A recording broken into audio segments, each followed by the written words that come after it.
राष्ट्रहित टाइम्स, राष्ट्रहितासाठी समर्पित news channel. चार चाकी लावताना शेडमध्ये झोपलेल्या 9 वर्षीय मुलीच्या अंगावरून वाहन गेल्याने तिचा मृत्यू झाल्याची घटना लोणीकंद परिसरातील वडू खुर्द येथे घडली आहे।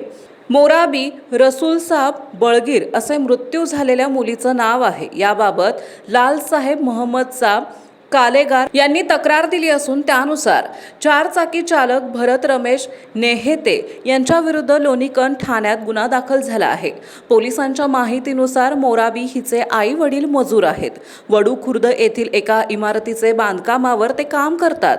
मोराबी ही बांधकामाजवळच्या पत्र्याच्या शेडमध्ये झोपली होती। दरम्यान कार चालक नेहेते हे चारचाकी पार्क करण्यासाठी वाहन लावत होते। त्यावेळी अंधार असल्याने शेडमध्ये मोराबी झोपल्याचं त्यांच्या लक्षात आले नाही। तिच्या अंगावरून चारचाकी गेल्याने ती गंभीर जखमी झाली। त्यानंतर तिला रुग्णालयात दाखल केले असता डॉक्टरांनी तिला मृत घोषित केले। पुढील तपास सहाय्यक पोलीस निरीक्षक घोडके करीत आहेत।